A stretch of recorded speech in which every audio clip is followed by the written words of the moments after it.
Homme d'affaires très fortuné et aussi très rusé. Sa réputation s'étendait au-delà de son pays. Un jour il rencontre au hasard dans un café Ali, un de ses anciens camarades du lycée. Bouba, c'est bien toi. Ali, quelle coïncidence. Ça fait un bail. Es-tu dans cette ville? Je viens de m'installer. Après mes études universitaires, je suis allé continuer aux États-Unis, où j'ai fait une formation en management des entreprises. Quant à moi, j'ai arrêté avec l'école en classe de première, et je me suis lancé dans les affaires. Je suis au courant de ta réputation en tant qu'homme d'affaires. Je suis un passionné des revues économiques. Et tes photos apparaissent dans beaucoup de ces revues. C'est vrai, je voyage aussi beaucoup pour participer à des colloques, et des conférences internationales. Et j'en profite pour rencontrer des partenaires. D'ailleurs, je serai en Turquie dans 2 jours. Félicitations, tu es un exemple de réussite pour la jeunesse. À travers ton exemple, on comprend que ce n'est pas nécessairement à travers l'école qu'on peut réussir dans la vie.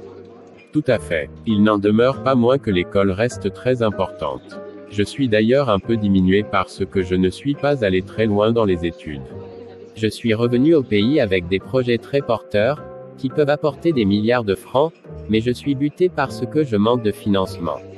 Je comprends, on peut s'associer pour mettre en pratique ces projets. Tu sais que l'argent pour moi ce n'est pas un problème, je veux juste investir dans des secteurs rentables. Je le sais, tu es un homme d'affaires assez fortuné. C'est pour ça que j'ai tenu à t'en parler. Quand je rentrerai de mon voyage de la Turquie, on se retrouvera ici pour en parler posément. 2 semaines plus tard, Ali et Bouba se retrouvent dans le même café. Bonjour Bouba, comment était ton voyage? Très bien, j'ai rencontré de nouveaux partenaires avec qui j'ai échangé.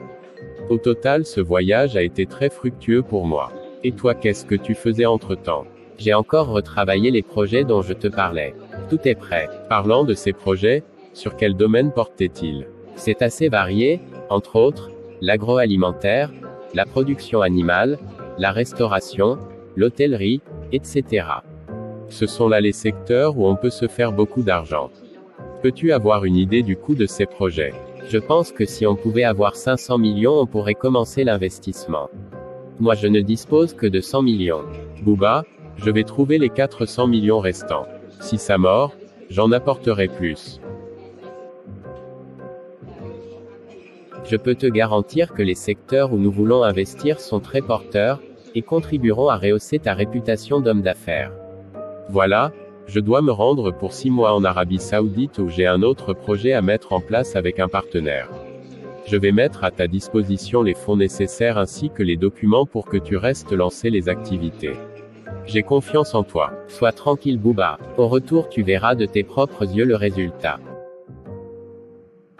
Bouba m'a laissé tout son argent, je vais investir comme je l'entends. 6 mois plus tard, Bouba est de retour de l'Arabie Saoudite. Allô Bouba, comment vas-tu? Es-tu déjà revenu au pays? Oui, je suis là depuis hier. Je voudrais qu'on se retrouve au lieu habituel pour parler de nos affaires. Très bien, mais je préfère qu'on se retrouve demain à 16 h au restaurant La Saladière. Il est situé au centre urbain, rue des Acacias. Il y a une grande plaque qui indique le restaurant. Bienvenue Bouba, comment était ton voyage? Ça a été un grand succès. Le projet que nous avons mis sur pied me rapportera beaucoup d'argent que je pourrai investir au pays. Et ici où en es-tu avec les affaires? Je suis bien avancé. La première surprise c'est ce restaurant de luxe dans lequel nous nous trouvons. Il fait partie de nos investissements, et dès demain je te ferai visiter les autres. Waouh! Félicitations Ali, c'est un vrai coup d'essai, coup de maître. Je savais que je pouvais compter sur toi. Oui, c'est une application pure et simple de ce que j'ai appris à l'école. Tu comprends pourquoi je te disais que l'école est très importante. En quelques 6 mois tu as réalisé un investissement spectaculaire. Félicitations une fois de plus. Avec moi sois sûr que l'argent sera toujours bien utilisé. Il y a un point important dont je voudrais qu'on parle. Oui vas-y, je t'écoute. Maintenant que nous sommes partenaires, dis-moi comment nous partagerons le bénéfice de nos entreprises. Oui, je pense que j'aurai 60% et toi 40%. Quoi? Je pense que tu blagues seulement. J'ai apporté les 4/5 du capital financier et les terrains non bâtis, pour la mise en place des entreprises. Je pense que j'aurai 70% et toi 30%. Ce que tu ignores est que le capital humain est plus important, car l'argent ne peut pas s'investir seul. C'est moi qui ai fait tout le travail. Non, ça ne peut pas marcher comme ça. En tout cas, tu n'as pas de choix face à ma proposition. Toutes les entreprises sont à mon nom, et je suis le DG de cet empire. Tu es juste comme un associé. Tu m'as fait ça, Ali. Je t'ai fait confiance et c'est comme ça que tu me récompenses. Nous sommes dans les affaires et ici il n'y a pas de sentiments. D'ailleurs, en tant qu'homme d'affaires, tu dois le savoir. N'ignore pas que tu viens de faire tes premiers pas dans les affaires. Vas-y doucement, c'est un domaine délicat. Je pense que ma décision est sans appel, et les choses seront comme j'ai dit, c'est à prendre ou à laisser. Bien, comme tu veux, j'ai pris acte. Je me suis fait avoir, mais Ali n'est qu'un novice. Il ne sait pas qu'il joue avec le feu. Je vais aller voir Oncle Soulet pour lui exposer le problème. Il sait comment gérer ce genre de situation. Oncle Soulet était un féman réputé, qui ne rate jamais son coup. Qui est-ce? J'arrive. Bonjour oncle. Bonjour Bouba, assois-toi. Qu'est-ce qui t'amène chez moi si tôt le matin? Mon oncle, j'ai un problème sérieux. Bouba raconte à son oncle, ce que son ami Ali lui a fait. Mon neveu, je t'ai compris, laisse-moi gérer ça. Tu récupéreras ton argent, peut-être même avec un petit bonus. Merci tonton, je compte sur toi. Quelques jours plus tard, Soulet aborde Ali qui déjeunait dans le restaurant. Bonjour monsieur le DG. Bonjour monsieur, à qui ai-je l'honneur? Je suis Soulet, un homme d'affaires spécialisé dans la fourniture des produits divers. Entre autres, matières premières pour les entreprises, les produits d'équipement, les pièces de rechange pour les machines, etc. Mes entreprises sont basées à l'extérieur du pays. Justement, j'ai quelques soucis avec mes fournisseurs. Ils ne sont pas toujours diligents, et leurs produits ne sont pas toujours de bonne qualité. Je peux essayer avec vous, surtout si vos prix sont abordables. Je vous assure que si vous faites des affaires avec moi, vous ne le regretterez pas. Ok, j'en parlerai avec mon partenaire, et s'il est d'accord je vous rappellerai. Je vous laisse ma carte de visite, au cas où vous aurez besoin de me joindre. Ali invite Bouba au café, pour lui faire part de la proposition de Soulet. Salut Bouba, merci d'avoir répondu à mon invitation. Il n'y a pas de quoi.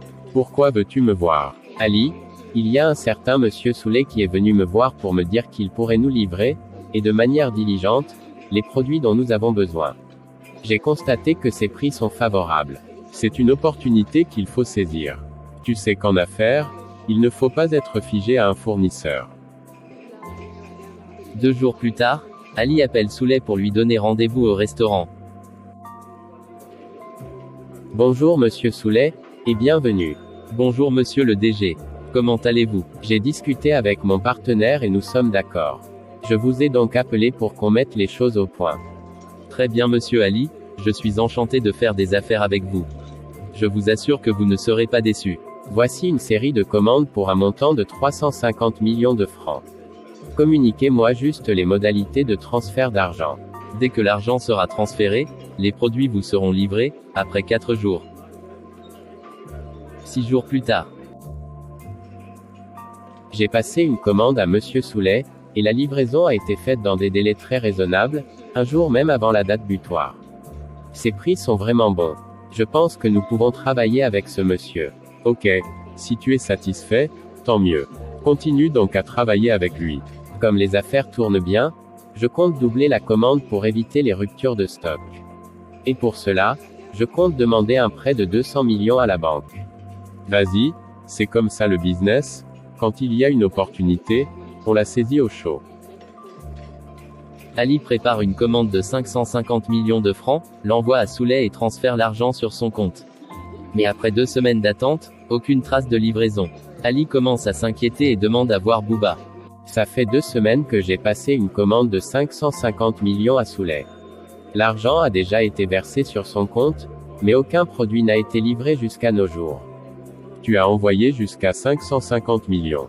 Je t'ai dit l'autre jour que je devais doubler la commande, du moment où la demande est sans cesse croissante, question d'éviter la rupture de stock. Ok, je comprends, sois juste patient, peut-être qu'il éprouve quelques difficultés. Le problème, c'est que je ne parviens pas à le joindre. Chaque fois que je l'appelle, son téléphone est éteint. Comment ça? J'ai peur que ce monsieur ne soit un féman, et qu'il nous ait roulé. Imagine, j'ai eu à prendre un prêt de 200 millions à la banque, pour compléter la commande. Je te conseille d'être calme, en espérant que d'un moment à l'autre il pourra réagir.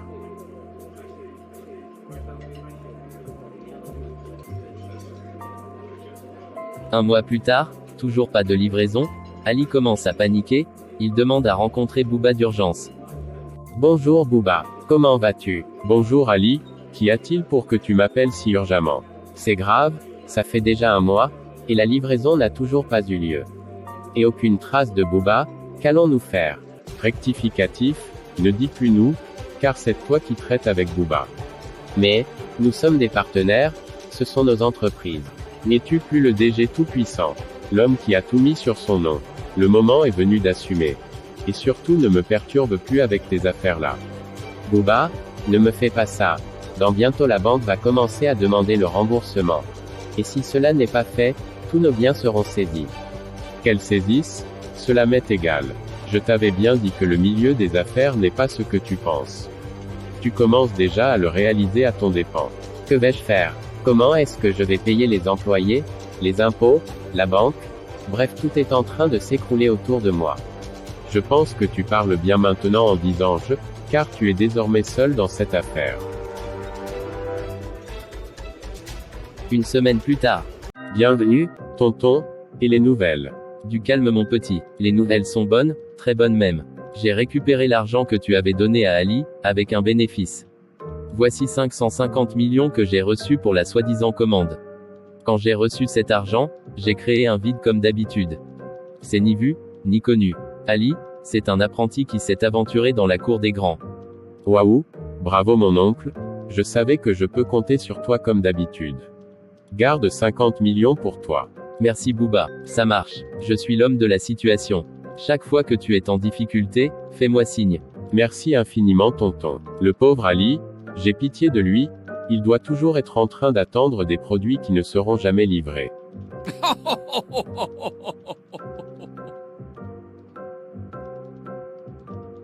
Qui sait, peut-être que ça arrivera un jour.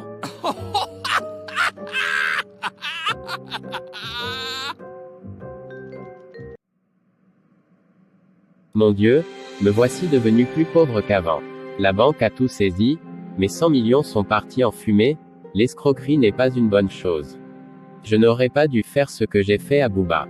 Je suis en train de payer le plus fort prix. Entre-temps Booba, qui avait tout gagné dans cette affaire, continue à mener ses affaires en toute quiétude. Comme le dit l'adage, à malin, malin et demi. Merci d'être resté avec nous jusqu'à la fin. Si vous avez aimé, likez et abonnez-vous.